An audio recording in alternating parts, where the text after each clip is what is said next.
On a du miel dans le cœur et dans la voix. Et les rondeurs, donc oui, on va commencer pour de bon. Je tiens d'abord à vous saluer, faire Vipat, amis du livre. Je m'appelle Myriam Caron-Belzile, je suis directrice littéraire des éditions XYZ, au nom du réseau Biblio ATNQ, en collaboration avec les éditions XYZ, le 11 réseau Biblio dans le Québec, bibliothèques d'Amos, Lassar, Val-d'Or et Rouyn-Noranda. Je vous souhaite la bienvenue à ce lancement virtuel du roman À train perdu de Jocelyne Saucier. C'est un honneur pour moi d'être parmi vous. Ça en a été tout un d'accompagner Jocelyne dans l'édition de ce 5e roman. À votre tour maintenant de partir sur les traces de l'évanescente Gladys, mais surtout de répondre à l'appel du rail, du Nord et de la liberté. Cette rencontre conviviale et amicale avec la romancière, qui sera interviewée par Jocelyne Lalonde, débutera par une causerie pendant laquelle nous vous invitons à poser vos questions dans l'outil de clavardage, le chat. Vos questions seront ensuite relayées à Jocelyne, que je sais fort curieuse de ce qui vous rend, vous, lecteurs et lectrices, curieux. Je cède donc, sans plus attendre, la parole à Jocelyne Lalonde et disparaît. Merci beaucoup. Quel bonheur, quel plaisir d'être là. Jocelyne, depuis le temps qu'on t'attendait avec ce bouquin que j'ai dans les mains depuis 2 semaines, je suis une privilégiée. Très officiellement, bonjour à toi, bonjour aux gens qui sont avec nous en ligne, tes lecteurs, tes lectrices qui t'attendent avec impatience. Tu le sais qu'on t'attend depuis des années. Et je préviens les gens qui nous écoutent qu'on va se tutoyer parce que vous savez, l'Abitibi-Témiscamingue, c'est petit et nos parcours se croisent à l'occasion. Jocelyne, tu me rappelais d'ailleurs que j'étais là au lancement de ton premier livre il y a 25 ans, donc preuve que tu as une bonne mémoire. Comment vas-tu ce matin, Jocelyne Saucier? Je vais bien parce que j'ai l'impression qu'il se passe enfin quelque chose de réel. Parce que, écoute, bon, ce roman-là, je l'ai eu dans la tête longtemps, il a vécu dans mon imaginaire longtemps, et puis je l'ai terminé, j'ai terminé de travailler avec Myriam sur l'édition, tout ça, donc il y a quelques mois. Et puis là, peut-être à cause de la COVID, de la pandémie qui fait qu'on vit en suspens, en flottement, en attente de toujours quelque chose, mon roman, il était lui aussi en attente, parce que, bon, on vit en distanciation physique, mais je trouve que la distanciation physique fait qu'on est un peu aussi à distance de nos propres sentiments, nos émotions. Donc, j'avais l'impression que ce roman-là, qui avait écrit tout ce temps dans ma tête, il n'existait plus, là. Tu sais, il était en attente, lui aussi, puis il était en attente de lecteurs. Parce qu'il y avait, tant que, bon là, il est évidemment dans mon imaginaire, mais il faut maintenant qu'il aille vivre dans l'univers des lecteurs, donc il faut qu'il soit lu. Et j'ai l'impression que maintenant, je suis dans une sorte de réalité, là. J'ai vécu dans l'irréalité pendant quelques mois parce que le roman n'existait plus. Puis là, j'ai l'impression que, bon, là, il s'en va vers le lecteur, il va être lu, il va vivre dans l'imaginaire du lecteur. Là, j'ai l'impression d'être dans la réalité des choses, aujourd'hui, maintenant, en ce moment.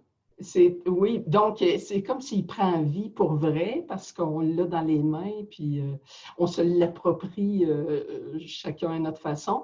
Raconte-nous un peu ce qui se passe dans ce livre-là avec un titre que j'ai tellement aimé, À train perdu. Quel joli titre, quel titre justement choisi aussi pour l'histoire. Alors raconte-nous un peu quel est l'univers de Gladys et dans quel univers on va embarquer. Alors, À train perdu, c'est une quête ou une enquête. C'est une histoire d'errance ferroviaire. C'est l'histoire d'errance croisée, d'ailleurs. C'est l'histoire de Gladys qui, un matin d'automne, se jette à corps perdu dans un élan d'espoir désespéré sur un train, puis d'autres, un autre. Et on ne sait pas... on ne sait pas si elle le sait. Est-ce que c'est une femme qui est en fuite, une femme kamikaze, une femme en mission? Donc, c'est une femme en errance ferroviaire sur les rails des trains du Nord. Et il va y avoir aussi quelqu'un, quelques années plus tard, qui va se mettre en errance, qui va se mettre à la suite de cette femme-là, et qui va essayer de comprendre ses motivations. Cet homme-là qui aussi a des motivations inconnues, confuses. Pourquoi elle se met lui aussi à la piste de Gladys. Donc, il va essayer de comprendre pourquoi elle s'est jetée sur un train puis un autre. Et c'est aussi ma propre histoire parce que ce roman-là est né de ma propre errance. Donc, vraiment, là, c'est un récit d'errance entrecroisée. Ça bouge tout le temps parce que c'est pas un road trip, c'est un rail trip, si on peut dire. Ça bouge tout le temps, il y a beaucoup de lieux, il y a beaucoup de personnages, donc oui. Et donc, oui, ça a commencé de ta propre errance, d'un voyage que tu as fait toi-même sur un train du Nord, on pourrait l'appeler le Northlander. Et est-ce que tu as cet amour-là des trains ou c'est quelque chose qui s'est développé? Parce que tu développes dans le livre tout un vocabulaire des trains, un vocabulaire soit qu'on méconnaît ou qu'on a oublié, mais on voit qu'il y a une recherche, il y a un amour des trains, de l'ambiance du train. Je n'avais pas ça. C'est que, bon, il faut dire que ce roman-là, bon, je le cherchais depuis longtemps. Bon, je me suis promenée beaucoup dans le nord de l'Ontario, à la suite d'une nébuleuse, un peu comme le personnage de Leonard Mostyn dans le roman. Donc, je cherchais un roman, je cherchais, j'avais l'idée, même pas l'idée d'un roman, mais je me suis mis à la suite d'un roman que j'écrirais peut-être pas un jour. Et ça, c'était déjà avant Il pleuvait les oiseaux. Donc, je me suis promenée en auto, en train, dans le nord de l'Ontario, à la recherche de romans que je connaissais pas, que je savais pas si j'allais l'écrire même. Parfois, je me louais une chambre chez des gens pendant une semaine, 2 semaines. Je me sentais comme une petite étudiante, celle que j'ai déjà été. Donc, c'est comme ça que, bon, c'est comme ça d'ailleurs que j'ai découvert Les Grands Feux, que j'ai écrit Il pleuvait les oiseaux, qui est une espèce d'accident collatéral de mon errance de cette promenade-là. Et puis, pendant l'écriture de Il pleuvait les oiseaux, il fallait que j'aille à Toronto. Donc, j'ai pris le train Cochrane-Toronto. Et c'est sur ce train-là, bon, c'est un train du Nord, donc c'est un trajet qui est très long, 9 heures, 11 heures. Et j'ai vu une femme en diagonale de mon siège, une femme âgée qui était seule à son siège, immobile. À côté d'elle, il y avait une pile de magazines, puis sa petite glacière remplie de sandwichs. Et pendant tout le trajet, qui est très long, elle n'a pas bougé de son siège. Il me semble qu'elle n'est même pas allée aux toilettes. Elle n'a parlé à personne, elle n'a regardé personne. Et même pas quand le train s'est immobilisé derrière un train de marchandises pendant 2 heures, alors que tout le monde se parlait, puis que le wagon est devenu comme une rue du village. Elle n'a parlé à personne, bouge pas bouger. Et je la regardais et je me demandais, mais qu'est-ce qui la tient sur son siège? Est-ce qu'elle fuit? Est-ce qu'elle est menacée par quelqu'un quelque part? Où est-ce qu'elle va? Est-ce qu'elle sait même, est-ce qu'elle connaît sa destination? Donc, c'est cette personne-là qui m'a intriguée. Et c'est à partir de ça que, bon, donc ça fait plus de 10 ans, ça, que j'ai vu cette femme-là. Je la rencontrerai, puis je ne la reconnaîtrais pas parce qu'elle a pris une autre dimension dans ma tête, là. Et c'est à partir de ça que là, j'ai su qu'il y avait quelque chose. Donc, j'ai poursuivi cette image-là de cette femme-là dans le train. Et c'est comme ça, donc, que j'ai poursuivi. J'ai fait beaucoup de voyages en train. J'ai cherché à voir ce qu'elle avait vu, les paysages, les villes, les villages. Je voulais voir. Donc, c'est comme ça que j'ai découvert tout ce qu'il y a autour du train, les cheminots, les school trains, et tout ça. Oui, c'est comme ça que j'ai découvert ça. Ouais. Et ce qui est intéressant aussi dans le livre, c'est que, évidemment, tu mêles beaucoup de réalité avec ta fiction que tu inventes. Mais moi, j'ai été curieuse à un moment donné, j'ai été tapée sur le web. Quand tu parles du livre qui s'appelle The Bell and the Book, avec le nom de l'auteur Andrew Donald Clement, j'ai dit, est-ce qu'elle a inventé ça? Le livre existe, on peut le trouver sur Amazon. Alors, je voyais là aussi que cet effort, tu as toujours eu ça, cet effort de recherche, de vérité. Oui, la recherche, mais il faut faire attention avec la recherche. Hein, c'est un peu comme la boisson, il faut user avec modération. Donc, parce que la recherche nourrit l'imaginaire, mais elle peut écraser l'imaginaire. Et puis, c'est ça. Donc, moi, je ne recherche pas des éléments romanesques, là, je cherche pas, mais je cherche des éléments, bon, techniques, là, disons, historiques, de la réalité, oui, qui vont nourrir mon imaginaire, mais pour ce qui est de l'aspect romanesque, non, ça m'appartient à moi, je laisse tourner ça dans ma tête, là. Donc, dans ce roman-là, qui est vraiment une fiction, bon, les personnages sont fictifs, l'histoire est fictive, mais il y a les choses qui sont vraies. Donc, les trains, c'est vrai, le school train a vraiment existé, les lieux sont vrais aussi, Swastika existe vraiment, à mon propre étonnement scandalisé, là. Mais, mais tout est fictif, là, je veux dire, comme le personnage de l'Ukrainien qu'on peut croire qu'il existe vraiment, non, il est fictif. Les jeux des enfants sur le School Train, c'est absolument fictif. C'est né de mon cru, ça.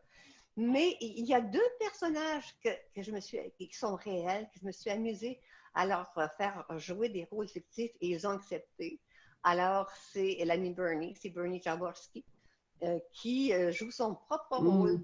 Je ne sais pas, je me suis amusée à ça. Et puis, il y a aussi, bon, les frères Villeneuve, le chef de train sur la ligne Montréal-Sainte-Terre, qui joue aussi son propre rôle. Mais c'est comme si je voulais aussi jouer avec le lecteur. Mais je voulais... Ah oui, on sent que tu t'amuses à certains moments et que le narrateur nous parle. Moi, j'ai beaucoup aimé ça. C'est comme des clins d'œil aux gens qui te lisent. Oui, je lui dis, ben, tu sais, attends, le lecteur est présent dans mon écriture.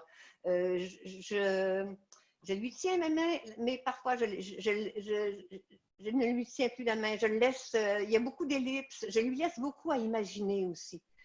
Oui, parce que moi, personnellement, j'ai trouvé que c'est un livre audacieux parce que tu construis une histoire où il y a d'abord le destin croisé, on pourrait dire à la limite de 3 femmes, mais il y a aussi le destin des lignes ferroviaires du Nord. Il y a un plaidoyer pour qu'on n'abandonne pas les lignes ferroviaires. Hein? Il y a aussi ça qui est tissé dans l'histoire. Oui, c'est sûr que les trains du Nord, bon, c'est sûr que sont en voie de disparition. Et puis, c'est bien dommage, mais c'est parce que, bon, écoutez, on n'a jamais investi dans les trains. Donc, ils donnent le même service qu'ils donnaient il y a 40 ans. Alors, les trains ne se sont pas améliorés. Donc, oui, c'est sûr que c'est une sorte d'ode au train aussi, là, à la lenteur du train.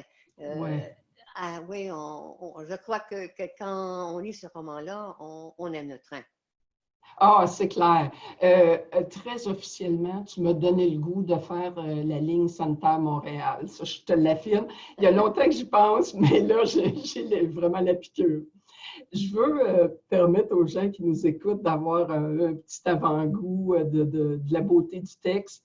J'ai eu beaucoup de difficultés à choisir un extrait. Je m'en excuse parce que, bon, il y a plein d'extraits qui seraient délicieux.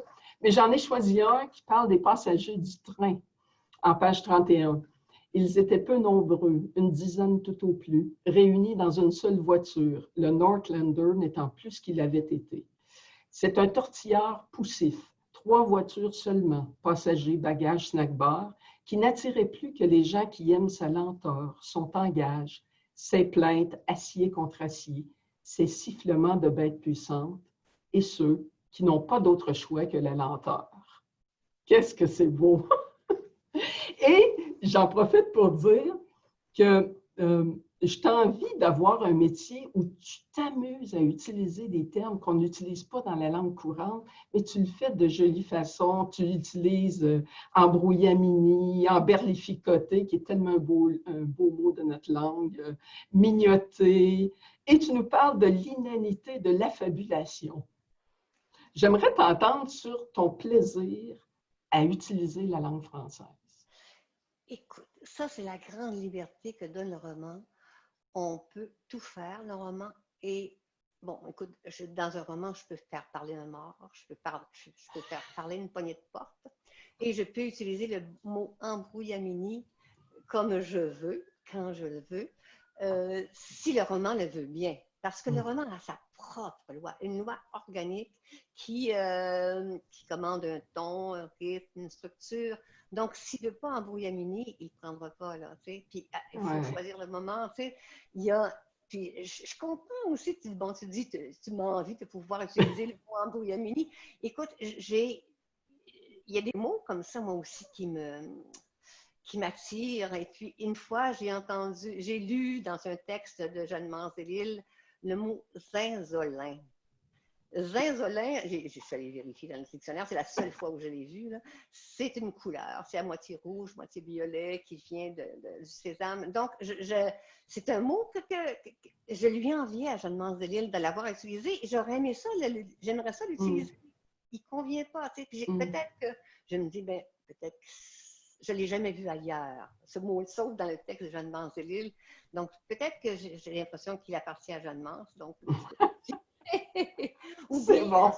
il est dans un écrin, puis il m'attend, puis peut-être que je vais pouvoir l'utiliser un jour, mais c'est vrai qu'il y a des mots qui nous attirent comme des fois comme un trésor, et puis bon, puis le glisser, là, j'adore ça, j'adore ça. Ah, Moi, il y c'est avait le bon. mot catogan que j'ai glissé dans Il pleuvait des Oui, oiseaux, et aussi dans, ouais, j'adorais ça.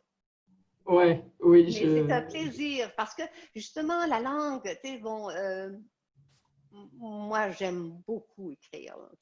C'est un plaisir pour moi. Moi, je préfère écrire qu'avoir écrit. Vraiment, je suis dans le plaisir d'écrire, même si c'est douloureux des fois, parce qu'il y a l'angoisse là, qui est toujours liée à l'écriture romanesque, qui est une espèce de compagnon de travail de l'écrivain. L'angoisse est toujours là, le doute est toujours là. Mais il y a un vrai plaisir à écrire. Moi, j'aime les mots, j'aime la phrase, j'aime me battre avec une virgule. J'aime vraiment l'acte d'écrire. Je le sens au bout des doigts. Là, tu sais, là, je veux dire, et puis quand ça va ensemble, tu sais, parce que je dirais que le travail des mots se fait de pair avec le travail de l'imaginaire. Donc, c'est des fois l'imaginaire qui va nourrir les mots, qui va amener les mots. Des fois, c'est les mots qui nourrissent l'imaginaire, mais ça se fait ensemble, ça.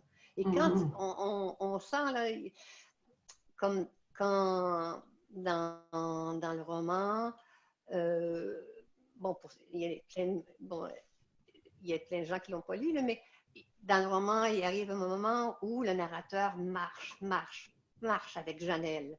Dans les rues de Toronto, il marche, et il voudrait pouvoir l'aborder, mais il ne sait pas comment l'aborder. Ils ont marché longtemps l'un à côté de l'autre, puis elle ne le regardait pas. Alors, il m'est venu le mot toquer. Il a toqué à son épaule pour l'aborder.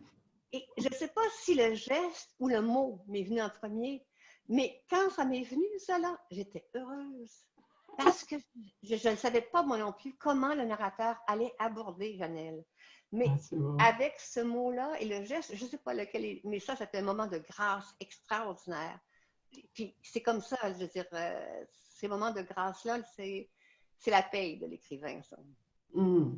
Et j'imagine que c'est cette passion-là d'écrire qui t'a permis de passer au travers la paralysie qui aurait pu t'habiter suite au grand succès d'Il pleuvait des oiseaux, suite au fait que tu avais reçu, 9 prix, dont le prix des 5 continents de la francophonie pour Il pleuvait des oiseaux. Donc, ça aurait pu t'angoisser ou te paralyser, mais tu as été capable de mettre ça de côté pour créer un nouveau bouquin. Ouais, ben, ouais. Ça, c'est sûr que. Bon, on va aborder le sujet du succès de Il pleuvait des oiseaux qui a été inespéré, inattendu, là, et puis qui m'a abasourdi, il faut que je l'avoue, puis qui m'a plongé dans une espèce d'effroi aussi, parce que c'était tellement gros, là.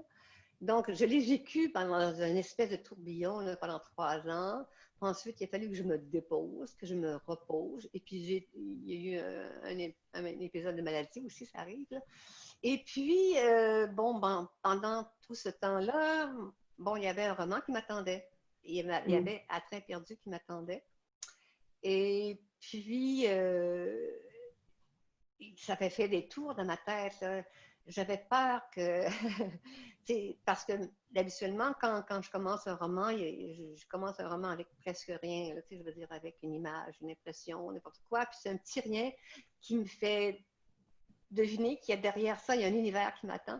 Donc, je plonge dans ce petit rien, c'est un vertige incroyable, parce que je sais qu'il y a quelque chose qui m'attend. Puis, donc, puis j'écris, je m'en vais vers ce roman-là, sans savoir ce qui m'attend. Mais dans ce cas-ci, après avoir fini d'écrire « Il pleuvait les oiseaux », ben, il y avait « À train perdu » qui m'attendait. Et puis, je n'ai pas pu écrire pendant plusieurs années. Mais n'empêche que pendant tout ce temps-là, ce roman-là, il faisait des tours dans ma tête. Et j'ai eu peur, j'ai eu peur qu'il s'écrive sans moi. J'ai eu peur, quand j'allais arriver devant mon ordinateur, d'avoir l'impression qu'il était déjà écrit dans ma tête. Donc ça a été difficile aussi parce que ça se bousculait beaucoup de ma tête, tout ce que j'avais pensé pendant toutes ces années-là. Donc, il a fallu comme je fasse comme la police à un carrefour pour dire non, pas tout de suite, pas tout de suite, pas tout de suite, ça se bousculait. Donc, c'est une autre façon d'écrire qui m'attendait. Et puis, il y a aussi, il faut le dire, bon, il y a eu avant tout ça, là, il y a eu, bon, il a fallu que je chasse le lecteur qui faisait les oiseaux qui était derrière mon épaule et qui regardait ce que j'écrivais parce que je savais que ça serait très différent cette fois-ci. Donc, oui, il y a eu tout un processus psychologique, mais à un moment donné, tout ça, la pression du succès d'Il pleuvait les oiseaux a disparu. Ça a été la pression de ce roman-là qui demandait à être écrit qui a été la plus importante et qui a chassé tout ce qui pouvait y exister d'autre. Il n'y avait que la pression de ce roman-là qui a été bon, difficile à vivre, c'est sûr. Ouais. C'est bon. J'en profite pour te transmettre des commentaires qu'on a reçus de gens qui nous écoutent. Un commentaire de Claude. Très fière de ma rencontre avec Mme Saucier. J'ai apprécié nos conversations. C'est un plaisir de l'informer sur la nature de mon travail. Peut-être quelqu'un qui travaille dans le domaine des trains? Oui, monsieur de Sainte-Terre. Oui, Ah, il a été bon. oui. Merci, Claude. Oui. Et de Martha Sainz de la Casalda qui nous dit merci de partager avec nous ton plaisir d'écrire et pour la beauté du mot toqué. Oui, moi aussi, je l'ai aimé ce mot-là. Non, c'est vrai, on a l'amour des mots, oui. Oui. Puis, Jocelyne, on sait que là, avec l'ambiance de la COVID, il y a probablement peu ou pas de salon du livre d'annoncer. Comment tu appréhendes les prochains mois, la promotion du livre, le fait que tu ne seras peut-être pas en contact avec tes lecteurs? Comment tu vis ça? Ben, écoute, c'est de savoir que le lecteur existe. Ça, quand, la beauté des salons du livre, de ces rencontres-là, c'est que autant pour le lecteur qui voit que l'écrivain, que l'auteur existe vraiment,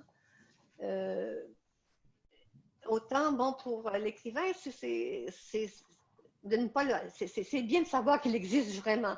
C'est sûr que la vraie rencontre entre l'auteur et l'écrivain et le lecteur, ça se fait quand le lecteur lit le livre. C'est là que nos deux univers se rencontrent. Ça, c'est la rencontre la plus importante, c'est la vraie rencontre. Donc, faut faire confiance à la lecture. Il faut faire confiance à l'imaginaire du lecteur. Mais bon, ensuite, bon, on va voir, mais je crois que les gens ont besoin de la lecture. Je crois que les besoins, surtout en temps de pandémie, je crois que les gens ont besoin du roman. Je crois, parce que le roman, c'est la lecture. La lecture, c'est un acte d'intimité comme l'écriture, mais on se retire de la cacophonie du monde, puis on se retrouve seul avec le monde. Donc, c'est un moment d'intimité avec le monde. Donc, et particulièrement, oui, mais je dirais, et particulièrement avec ce livre-là, où on est en quelque sorte, nous aussi, assises dans ce train, à se faire un peu balloter, puis à avoir notre espace de tranquillité où le temps s'arrête un peu.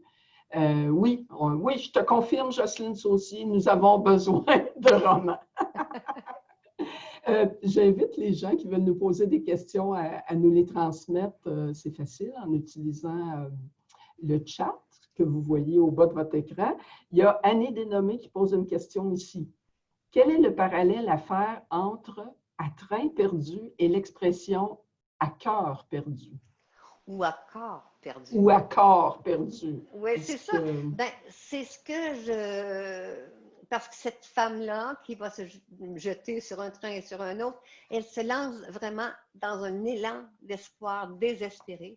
C'est une optimiste forcenée qui va toujours croire à la vie malgré les mauvais coups. Elle va croire au bonheur. Sa phrase fétiche, c'est « Quand on a connu le bonheur, il est impossible de croire qu'il n'est plus possible. » Donc, vraiment, c'est à train perdu, ben, parce que ça a un autre sens. Quand il faut se rendre jusqu'à la toute fin du livre pour comprendre le sens à train perdu, parce que ce titre-là, d'abord, au départ, il s'appelait Chronique à train perdu, parce que c'est véritablement une chronique. C'est le narrateur qui tient une chronique de tout ce qui s'est passé au cours des dernières années là, sur les trains au sujet de Gladys et des autres, parce qu'il y a beaucoup de personnages. Mais donc, ça fait référence à corps perdu, à cause de Gladys qui se lance sur les trains. Mais c'est à train perdu parce qu'effectivement, il va se perdre un train. Et puis, le dernier sens, parce qu'il y a plusieurs sens à ce titre-là, mais là, ça, je ne vous le dis pas parce que c'est lié à la toute fin du livre. Donc, c'est comme...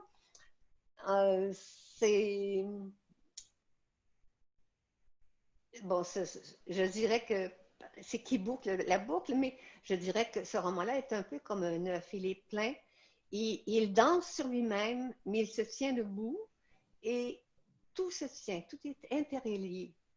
Donc, ouais. On entend l'âme de la poète.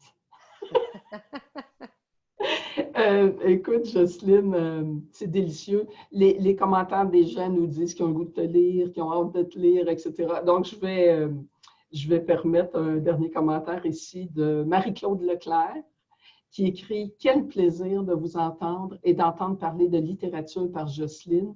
Le processus d'écriture est tellement bien présenté, d'accord avec l'amour des mots et l'amour des trains. Hâte de lire le roman. » Ah. Oui. Oui, ben c'est ça. Mais on parle du processus créatif. Moi, je suis très attentive à ce processus-là qui se fait dans ma tête. J'adore suivre ça. Et quand je lis aussi, j'adore suivre le processus créatif. C'est vraiment ça qui nous tient. Là, je veux dire, l'écriture, c'est un métier difficile, mais il y a tellement dans le processus créatif, dans le travail des mots, il y a beaucoup de plaisir. C'est bon. Écoute, je vais respecter l'horaire, puis on va conclure. J'ai le goût de te dire que l'espace de ce livre-là, tu es devenu toi-même chef de train et tu nous amènes dans un super beau voyage. Puis je te souhaite vraiment que ce livre-là puisse voyager. D'ailleurs, tu me disais tantôt, on peut parler de ça, tu me disais tantôt qu'il est lancé presque en même temps au Québec et en Allemagne. Oui, alors, oui, c'est... Vas-y. Oui, on va voir. C'est ma traductrice qui va le présenter en Allemagne. Ah, c'est chouette. Et donc, écoute, je te souhaite vraiment longue vie. Comment on dit à quelqu'un qui prend un train? On dit-tu bon train, bonne route, bon rail? Bon rail, non, je pense pas, non. Bon voyage. Bon voyage. Bon voyage avec ce livre-là, Jocelyne. Merci. Merci Joline, merci Jocelyne. Rappelons que cette rencontre virtuelle est une collaboration des éditions XYZ et du réseau Biblio de la Abitibi-Témiscamingue et du Nord du Québec, des 11 réseaux Biblio du Québec et des bibliothèques d'Amos, Lassar, Val-d'Or et Rouyn-Noranda. Si vous désirez revoir cette entrevue, que vous êtes arrivé un petit peu en retard, que vous voulez repasser le début ou la diffuser auprès de vos amis, prenez note que d'ici peu, un lien sera publié sur le site www.mabiblio.québec et www.éditionxyz.com. et sur les pages respectives des bibliothèques et de la maison d'édition sur les principaux médias sociaux. En terminant, je vous rappelle que le roman de Jocelyne Saucier, À train perdu, est maintenant disponible dans votre librairie habituelle, ainsi qu'en format numérique et en version audio narrée par Patrick Labbé. Merci d'avoir été des nôtres. Bonne journée, bonne saison de lecture.